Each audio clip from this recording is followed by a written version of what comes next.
Hoje público aqui, posicionamento passe de 15 de outubro de 2025, leste do rio Comis. O silêncio foi quebrado quando a coluna blindada norte-coreana surgiu no horizonte. Mais de 160 tanques T-90 atualizados, 120 transportadores de infantaria BMP-3 e mais de 90 lançadores de mísseis KN-23 avançavam em formação cerrada direto para as terras baixas.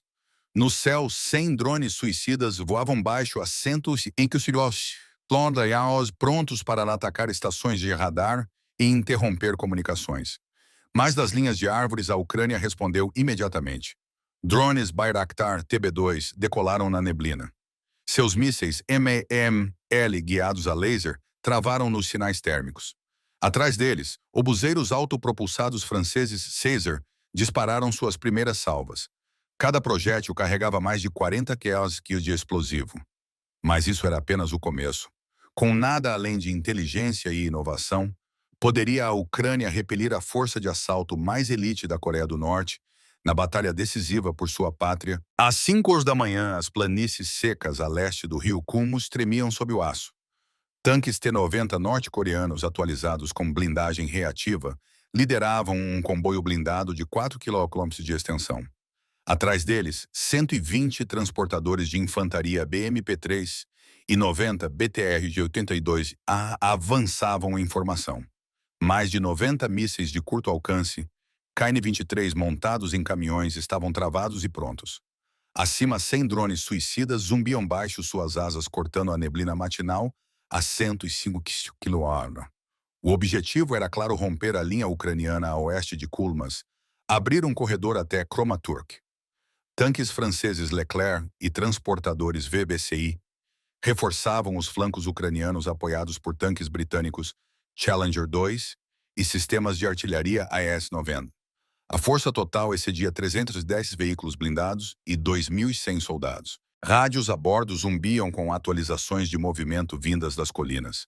A inteligência ucraniana transmitia imagens infravermelhas para um bunker de comando enterrado a 6 metros abaixo do solo. Lá dentro, o coronel Andrei Mikolenko monitorava um mapa digital. Silenciosamente, obuseiros, Caesar da 4ª Brigada Blindada Francesa, já estavam alinhados para fogo de contrabateria. O comboio inimigo movia-se a 32 km/h. Sob suas lagartas, nada parecia incomum, mas o terreno havia sido alterado.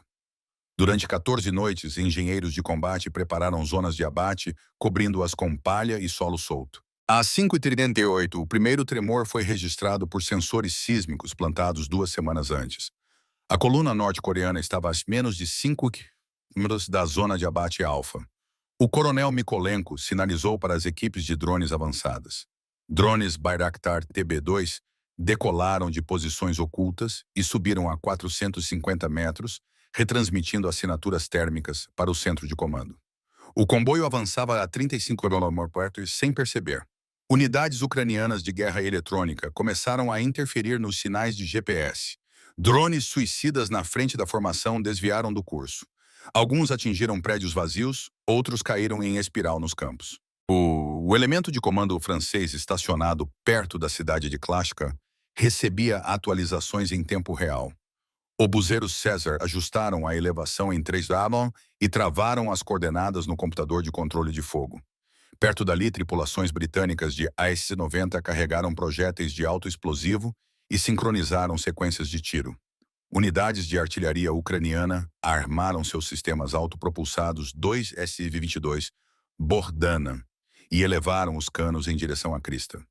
Às 5h44, a primeira fileira de tanques T-90 entrou no perímetro externo.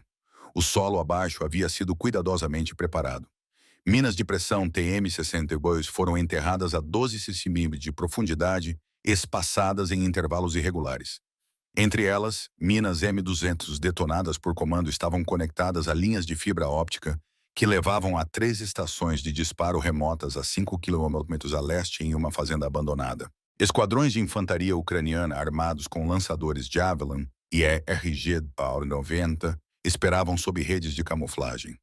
Eles tinham óticos térmicos, munição de núcleo de aço e designadores a laser. O campo parecia vazio, mas cada metro havia sido calculado.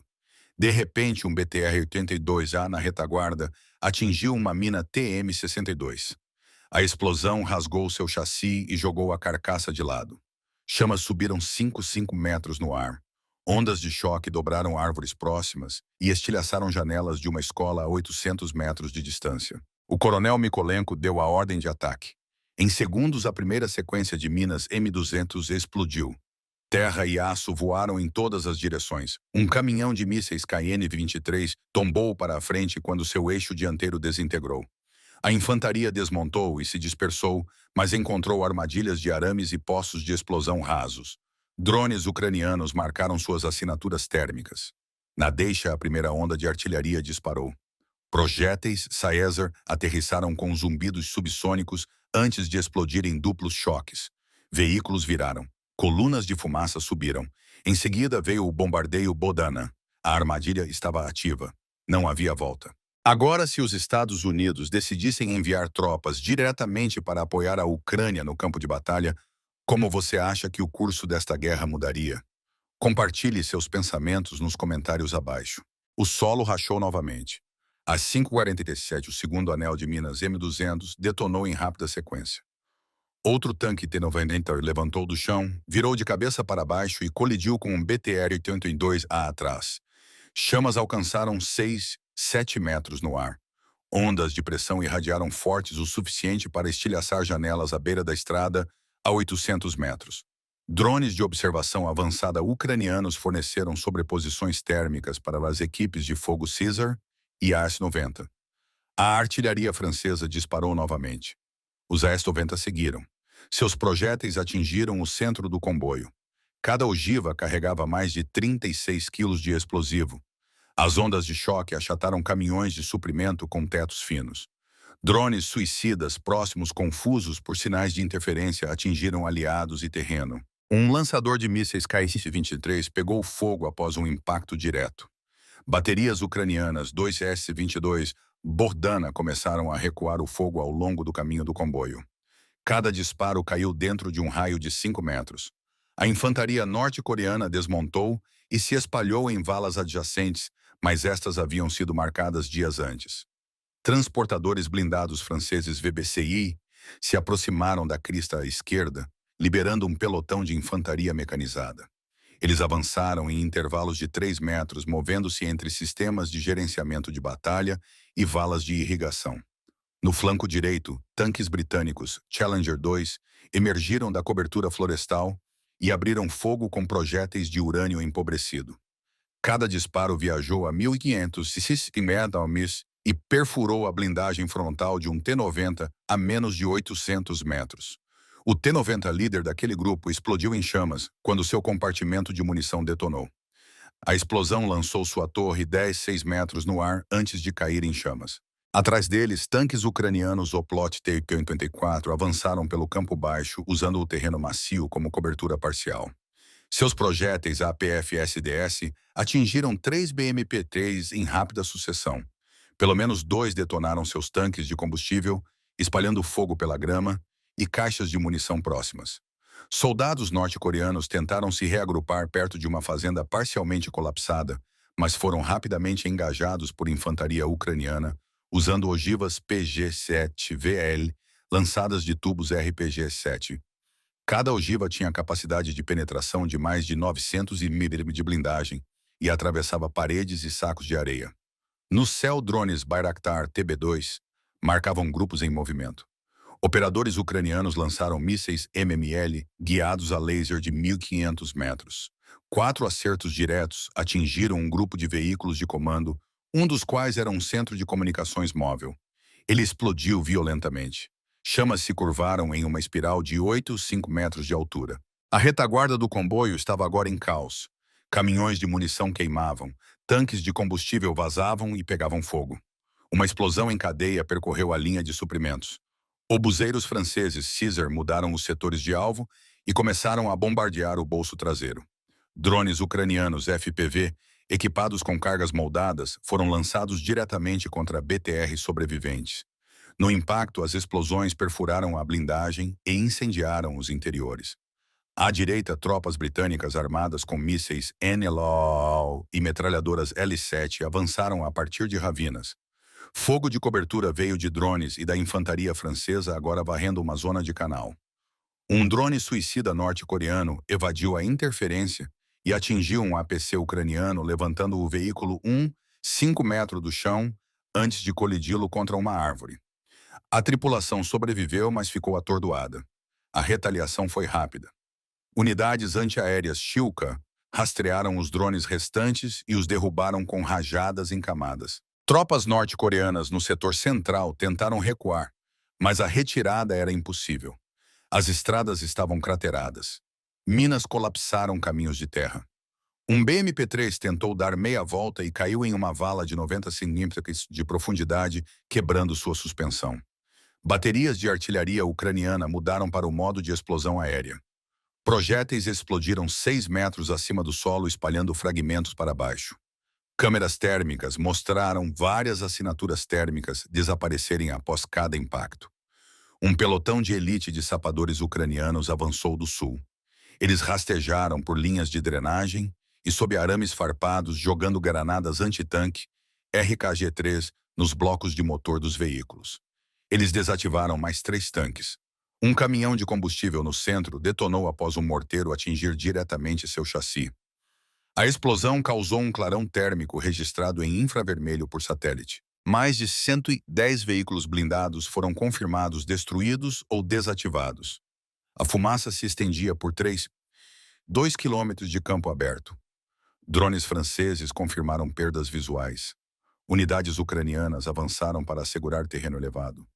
Drones Bayraktar TB2 circularam acima, confirmando que não havia mais ondas avançando do leste. Oficiais britânicos e franceses coordenaram o reposicionamento da artilharia. Médicos ucranianos começaram a retirar soldados norte-coreanos feridos de destroços em chamas. O fogo de fuzil silenciou. As explosões tornaram-se mais distantes. O que começou como um avanço blindado coordenado agora era uma zona de destroços. Às 7h46, imagens de drones capturaram um veículo de comando norte-coreano enterrado sob escombros perto de um celeiro colapsado.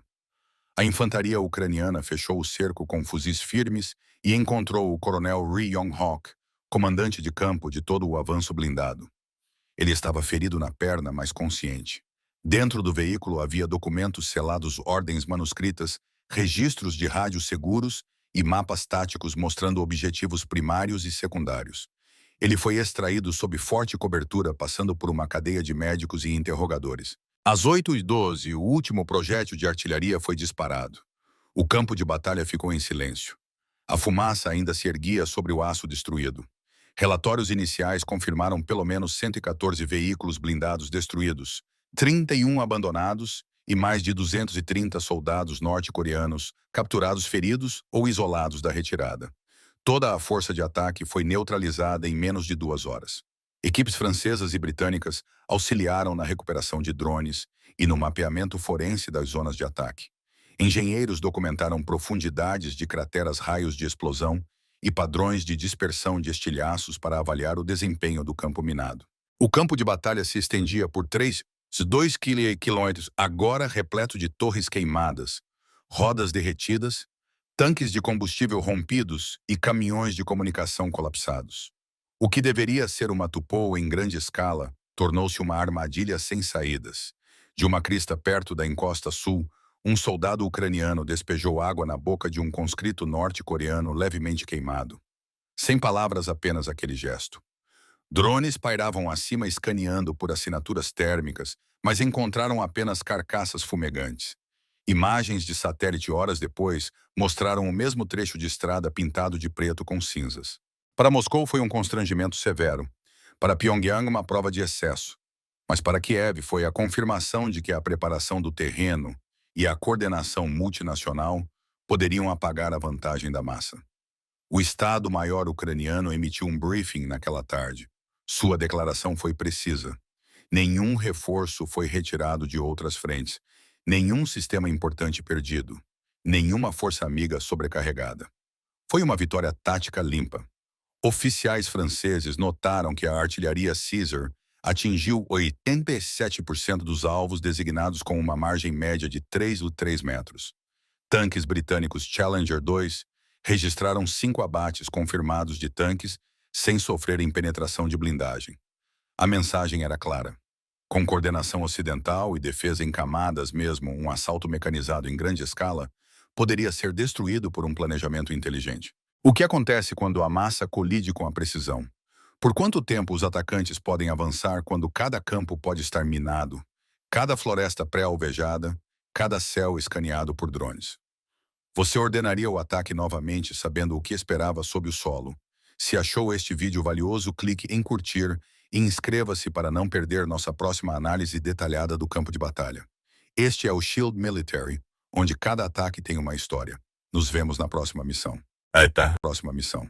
Aí tá. Próxima missão.